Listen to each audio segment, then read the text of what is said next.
विघ्नेश्वराय वरदाय सूरप्रियाय लंबोदराय सकलाय जगधिताय नगाननाय श्रुतियग विभूषिताय गौरीसुताय गणानाथ नमो नमोस्तुते। जय श्री गणेश, जय श्री राधे कृष्णा। नमस्कार साथियों, आप सभी का हमारे YouTube चैनल संपूर्ण भक्ति सागर पर बहुत बहुत स्वागत है। आइए सुनते हैं चैत्र मास कृष्ण पक्ष की संकष्टी गणेश चतुर्थी व्रत की कथा। संकष्टी गणेश चतुर्थी का व्रत जो कि हर माह के कृष्ण पक्ष की चतुर्थी तिथि के दिन संकष्टी गणेश चतुर्थी का व्रत किया जाता है। इस व्रत को करने से सभी प्रकार के दुख और संकट दूर हो जाते हैं तथा भगवान गणेश जी की कृपा से सभी प्रकार के सुख और समृद्धि की प्राप्ति होती है। संकष्टी गणेश चतुर्थी के व्रत में इस दिन जो कि विशेष प्रकार से भगवान गणेश का सुबह के समय में और शाम को चंद्रोदय के समय में भगवान गणेश जी का पूजन करना चाहिए। साथ में चौथ माता यानी कि माता दुर्गा का पूजन करना चाहिए और फिर चंद्रमा को अर्घ्य दे के उसके बाद ही व्रत को पूर्ण माना जाता है। अगर आप सब विशेष प्रकार से संकष्टी गणेश चतुर्थी व्रत के शुभ मुहूर्त के बारे में जानकारियां प्राप्त करना चाहते हो तो उसका वीडियो हमारे चैनल पे अपलोड है, आप जाकर के जानकारियों को प्राप्त कर सकते हैं। तो आइए सुनते हैं चैत्र मास कृष्ण पक्ष की संकष्टी गणेश चतुर्थी की कथा। तो बोलिए प्रेम से भगवान गणेश की जय, भगवान भोलेनाथ की जय, माता पार्वती की जय। बहुत समय पहले की बात है, एक बार माता पार्वती जी ने भगवान गणेश से पूछा कि हे गणेश, चैत्र कृष्ण चतुर्थी को गणेश जी की पूजा कैसे करनी चाहिए, इस दिन भोजन क्या करना चाहिए, चैत्र मास के गणपति देवता का क्या नाम है, उनके पूजन आदि का क्या विधान है, सो आप मुझसे कहिए। गणेश जी ने कहा कि हे महादेवी, चैत्र कृष्ण चतुर्थी के दिन विकट नामक गणेश जी की पूजा करनी चाहिए। दिन भर व्रत रहकर रात्रि में खूब सोपचार से पूजन करना चाहिए। ब्राह्मण भोजन के अनंतर स्वयं व्रती को इस दिन पंचगव्य पी के रहना चाहिए। यह व्रत संकटनाशक है। इस दिन शुद्ध घी के साथ बिजोड़ी नींबू का हवन करने से बांझ स्त्रियां भी पुत्रवती होती हैं। हे शैलपुत्री, इसका इतिहास बहुत विचित्र है। मैं उसे कह रहा हूँ। उसके स्मरण मात्र से ही मनुष्य को सिद्धि प्राप्त होती है। प्राचीन काल में सतयुग में मकरध्वज नामक एक राजा हुए। वे प्रजा पालन के प्रेमी थे। उनके राज्य में कोई निर्धन नहीं था। चारों वर्ण ब्राह्मण, क्षत्रिय, वैश्य, शूद्र अपने अपने धर्मों का पालन करते थे। प्रजा को चोर डाकुओं आदि का भय नहीं था। प्रजा स्वस्थ रहती थी। सभी लोग उदार, सुंदर, बुद्धिमान, दानी और धार्मिक थे। इतना सुंदर राज्य शासन होते हुए भी राजा को पुत्र की प्राप्ति नहीं हुई।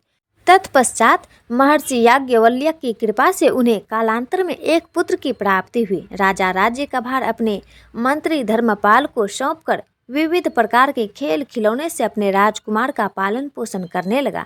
राज्य शासन हाथ में आ जाने के कारण मंत्री धर्मपाल धन धान्य द्वारा समृद्ध हो गया। मंत्री महोदय को एक से एक बढ़कर 5 पुत्र हुए।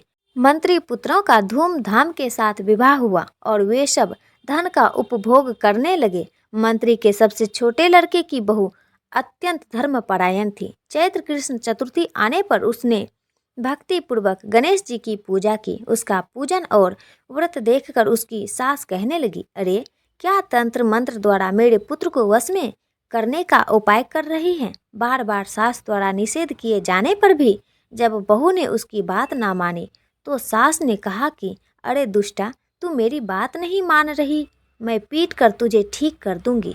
मुझे यह सब तांत्रिक अविचार पसंद नहीं है। इसके उत्तर में बहू ने कहा कि हे सास जी, मैं संकटनाशक गणेश जी का व्रत कर रही हूँ। यह व्रत अत्यंत फलदायक है। अपनी पतोहू की बात सुनकर उसने अपने पुत्र से कहा कि हे पुत्र, तुम्हारी बहू जादू टोने पर उतारू हो गई है। मेरे कई बार मना करने के बाद भी वह दुराग्रह मेरी बात नहीं मान रही। इस दुष्टा को मार पीट कर ठीक कर दो। मैं गणेश जी को नहीं जानती कि यह कौन है और इनका व्रत कैसे होता है।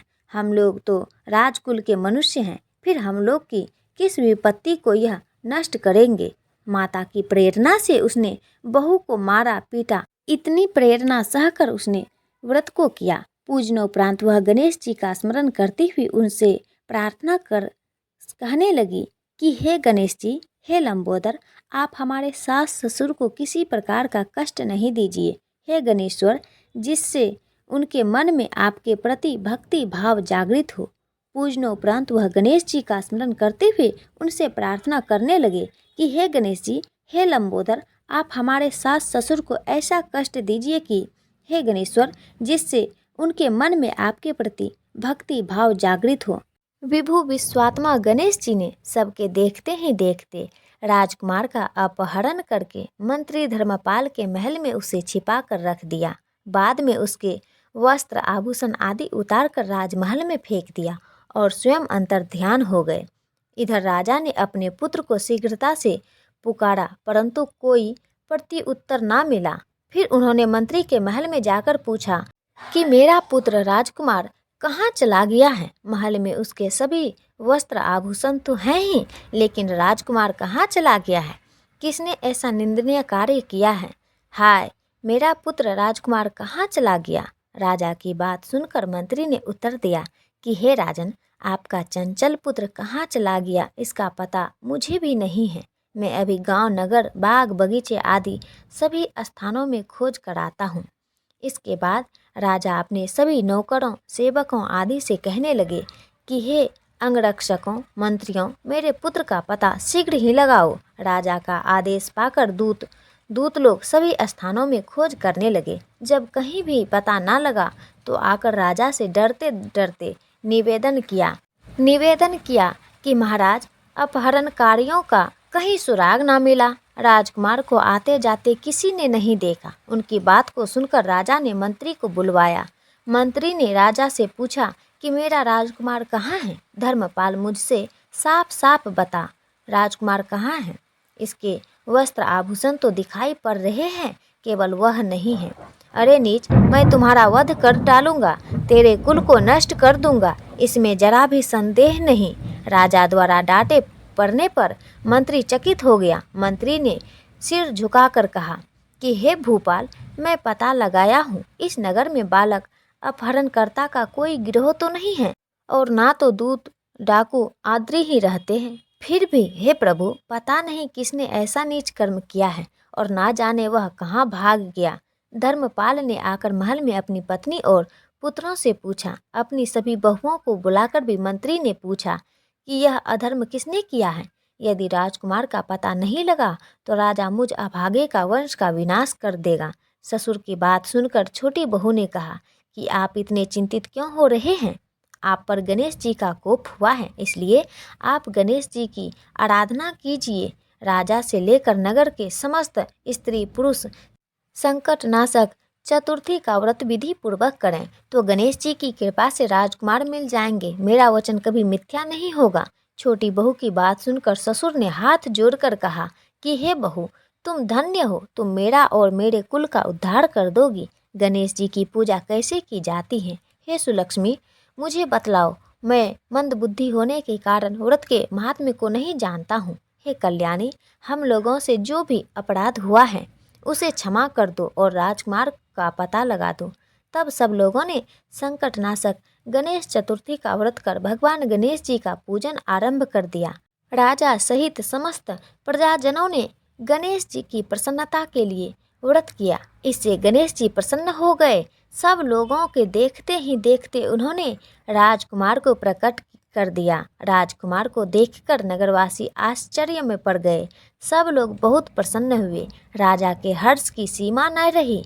सब लोग कह उठे, गणेश जी धन्य हैं, और साथ ही साथ मंत्री की कल्याणी पतोहू भी धन्य है, जिसकी कृपा से मेरा पुत्र यमराज के यहाँ से लौट आया। अतः सब लोग इस संतानदायक व्रत को निरंतर विधि पूर्वक करते रहे। श्री कृष्ण ने कहा कि हे राजन, युधिष्ठिर, त्रिलोक्य में इससे बढ़कर कोई दूसरा व्रत नहीं है। इस प्रकार से जो भी सच्ची श्रद्धा के साथ संकष्टी गणेश चतुर्थी का व्रत करते हैं, भगवान गणेश जी की कृपा से उनके सभी प्रकार के दुख और संकट दूर हो जाते हैं तथा सभी प्रकार के सुख और समृद्धि की प्राप्ति होती है।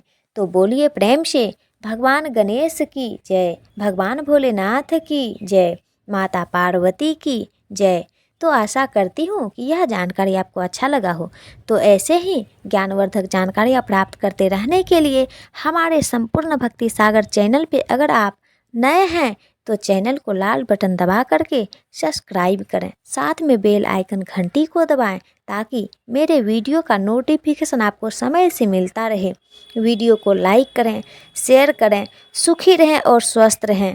जय श्री राधे कृष्णा। साथियों, आप अपना प्यार और समर्थन इसी प्रकार बनाए रखें। आपका बहुत बहुत धन्यवाद।